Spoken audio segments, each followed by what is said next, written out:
In the 1980s, fewer than 10 TV channels could unite millions of kids in front of Saturday morning cartoons. Teenagers camped out for the launch of MTV, and nearly 2 billion people felt the thrill of Live Aid, moments when pop culture was a communal experience, not a private scroll. This is what made growing up in the 1980s so special. A shared reality built around limited choices, explosive events, and a sense of togetherness that today almost seems impossible. But behind the neon colors and blockbuster premieres, what was it really like to come of age in a decade caught between simplicity and transformation?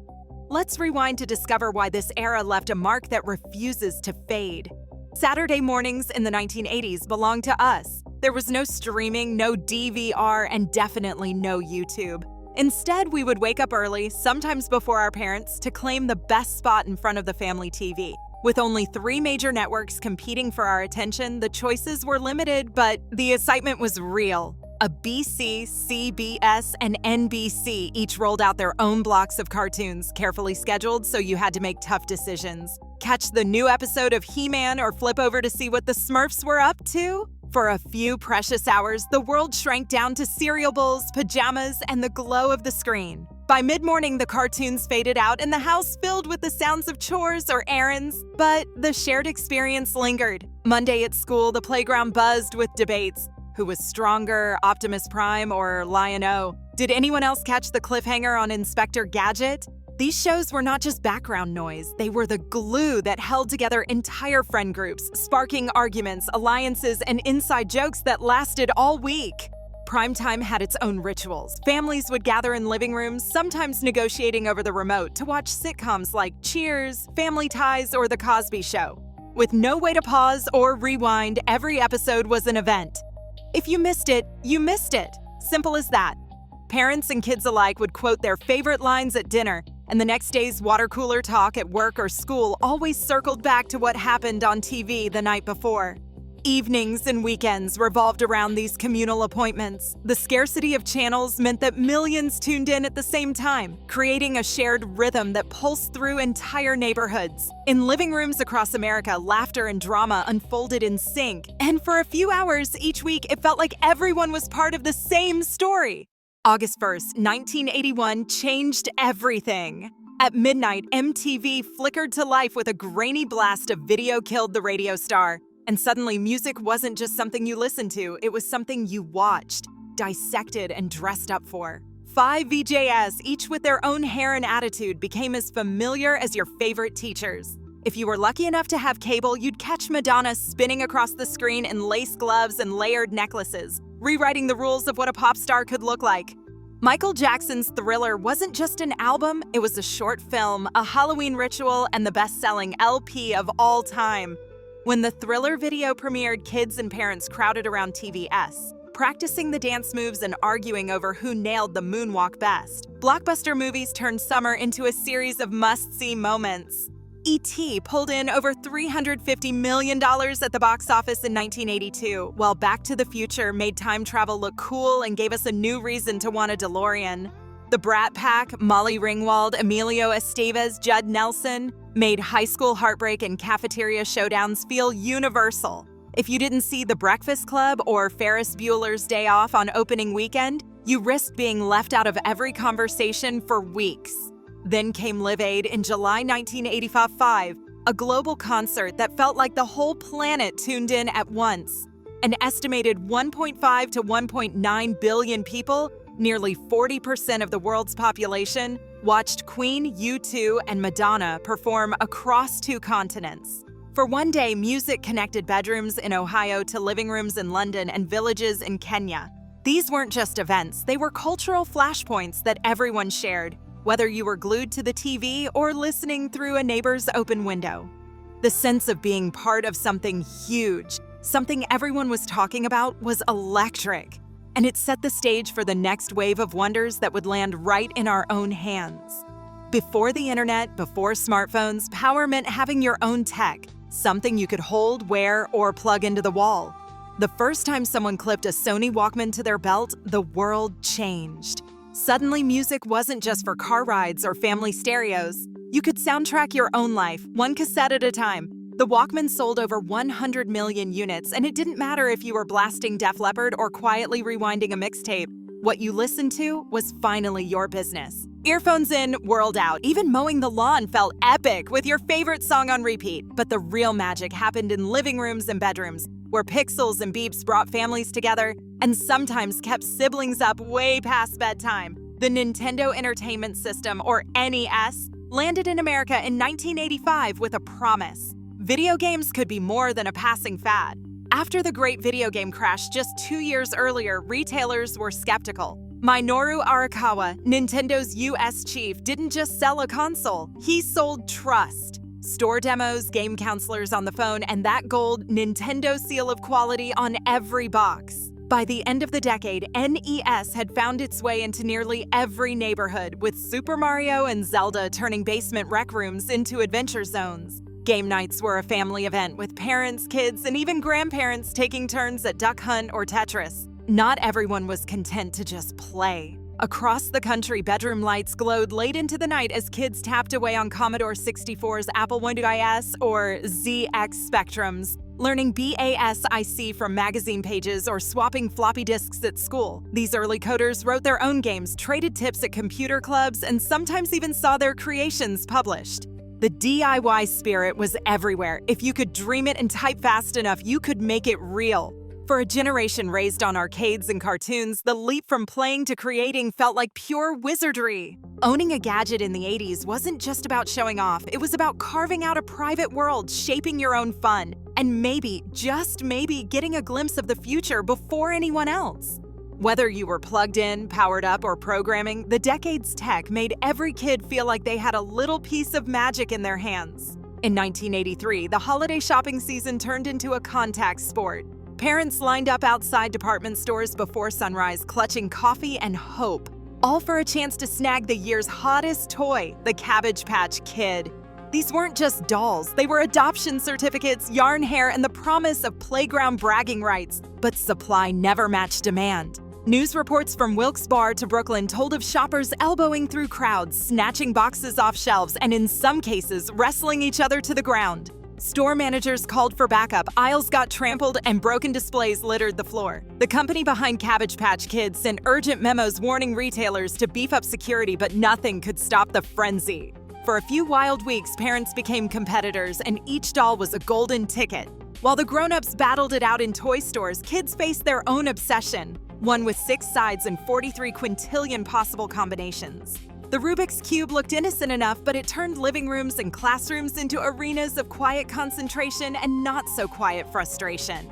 Everyone knew someone who could solve it in under a minute, twisting and flicking the colored squares with magician-like speed. By the mid-'80s, more than 100 million cubes had been sold worldwide. Schoolyards filled with cube prodigies showing off their fastest times, while the rest of us peeled off the stickers and hoped nobody would notice. These crazes weren't just about toys or puzzles, they were about being part of something bigger. Cabbage Patch riots made the evening news, and Rubik's Cube competitions packed gymnasiums from Budapest to Boston. The thrill came from the chase, the scarcity, and the sense that everyone, kids, parents, teachers, was caught up in the same wild current. For a generation, these moments proved that sometimes the real magic wasn't in owning the toy, but in surviving the mania. Freedom in the 1980s often started with a bike and a set of house keys jingling in your pocket. Parents gave us one rule: be home by dark. The rest was up to us. Neighborhoods became our playgrounds, but the real adventures began when we pedaled beyond our own block. Handlebars sticky from grape soda, tires humming over cracked sidewalks. If you were lucky, your crew would cruise down to the local mall, one of more than 1,250 across America by the mid-'80s. The mall wasn't just a place to shop, it was the center of our social universe, where you could drift from the food court to the record store, sneak glances at your crush by the fountain, and maybe get chased off by a bored security guard for riding the escalator too many times. Arcades glowed at the edge of every food court and strip mall, their neon lights promising a world where you could be a hero for a quarter. At their peak, US arcades pulled in over $8 billion a year, more than movies or music.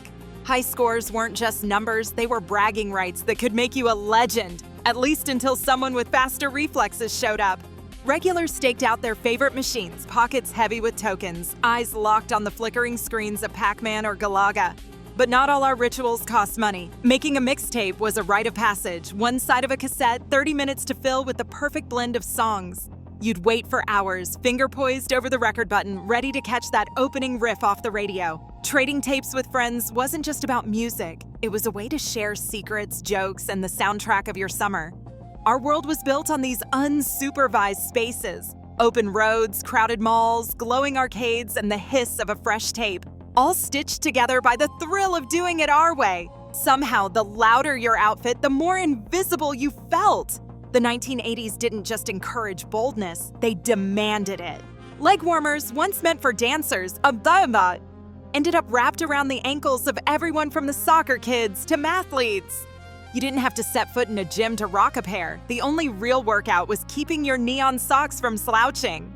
Acid wash jeans, born from a chemical bath and a little too much optimism, showed up everywhere, sometimes with rips in the knees, sometimes with pockets big enough to fit a Walkman and half your sticker collection. If your hair didn't graze the ceiling, you weren't trying hard enough. Hairspray sales soared, and every morning turned into a battle between Gravity and Aquanet. Aerobics wasn't just a fitness craze, it was a fashion revolution. Jane Fonda's tapes flew off the shelves, and suddenly everyone was bouncing around the living room in spandex and sweatbands, convinced they could sweat their way to stardom. Shoulder pads crept into every closet, turning even the shyest kid into a linebacker. Every sitcom mom, every news anchor, every aspiring rock star seemed to be competing for the broadest silhouette. Then there were the sneakers. In 1985, Nike dropped the first Air Jordan at $65 a pair, a price that left parents gasping and kids scheming. School hallways became runways, and a fresh pair of Jordans could win you instant respect or start a lunchtime feud. Some schools even banned them to stop the chaos. For the first time, sneakers weren't just for gym class. They were a statement, a status symbol, and, for a lucky few, a ticket to the cool table. The mall became a catwalk, and every trip was a chance to show off your latest look, hoping you'd be noticed, or at least not mistaken for your little brother. Fashion in the 80s wasn't about blending in. It was about standing out, even if it meant looking back at your old yearbook and wondering what you were thinking. But for one glorious moment, every color was fair game. Every style was up for grabs, and the only rule was to make it your own. Beneath the neon and noise, the 1980s carried a steady pulse of worry that slipped into daily life, even for kids. School hallways echoed with the sound of sneakers and laughter, but every so often the principal's voice would cut through the intercom, instructing everyone to crouch under desks or file into windowless hallways. Nuclear attack drills still happened in some districts, though not as often as in the past, just enough to remind everyone that the Cold War wasn't just something on the evening news. Some teachers handed out pamphlets on fallout shelters while others tried to lighten the mood, but the sense of unease lingered long after the all-clear bell. At home, breakfast tables became bulletin boards. In 1984, the first faces of missing children appeared on milk cartons, turning a morning routine into a quiet lesson on vulnerability. Parents started locking doors and checking in more often, and kids learned to memorize phone numbers just in case. The Adam Walsh case and the rise of the Milk Carton Kids program changed the rules about wandering too far, even as most of us still roamed until the streetlights flickered on. Meanwhile, a different kind of pressure crept in from the grown-up world. Yuppie culture. Brazil! Briefcases, business suits, and the relentless climb up the corporate ladder filtered down to families through TV ads and dinner table talk. Household spending on gadgets jumped by more than 20% as everyone chased the latest must-have, whether it was a new VCR or a digital watch. The message was clear: keep up or risk falling behind. For all the bright colors and big dreams, the 80s asked kids to grow up fast, balancing freedom with a new kind of caution. The 1980s never really left. They just keep coming back with a fresh coat of neon. Open any streaming app, and you'll find synthwave playlists racking up more than 1 billion streams. Their pulsing beats and shimmering keyboards instantly transporting listeners to a world of arcade cabinets and midnight movie marathons. Retro fashion isn't just a throwback, it's big business. Apparel companies report a 25% jump in sales for vintage-inspired lines, as Gen Z raids their parents' closets for acid-wash denim, oversized sweatshirts, and chunky sneakers. Even luxury brands have jumped on the bandwagon, re-releasing classic silhouettes and splashing old-school logos across everything from jackets to gym bags. Nostalgia isn't just a feeling, it's a marketing strategy. Brands dust off old mascots, reboot cartoon franchises, and drop limited edition cereals straight from the Reagan era. Social media lights up every time a new Stranger Things season drops, with fans debating which 1980s snack or slogan will make a cameo. For every Gen Xer telling stories about their first Walkman, there's a TikTok creator remixing VHS static and synth riffs into viral gold. The result is a cultural loop. What started as childhood comfort food for one generation has become the style guide and soundtrack for another. Maybe it's the promise of simpler times, or maybe it's just the thrill of standing out in a world of algorithm-fed sameness. Either way, the 1980s revival proves that some decades never go out of style. They just find new ways to shine. In the early 1980s, most American households had access to fewer than 10 TV channels, making events like MTV's 1981 launch and Saturday morning cartoons universal touchstones.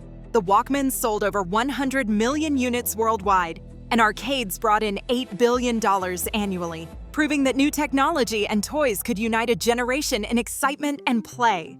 Yet official records show that not all aspects of the era are fully documented. For example, detailed data on the frequency of school nuclear drills remains incomplete, and Live Aid's 1985 broadcast audience is still debated, with estimates up to 1.9 billion viewers.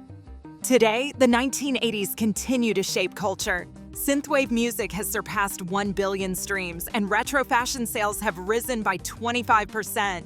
While not every childhood detail is preserved in official records, the evidence shows that the decade's blend of shared media, hands-on play, and bold style left a lasting mark. The excitement and anxieties of the 1980s remain part of its enduring appeal, and its story is still unfolding through the facts we discover and remember.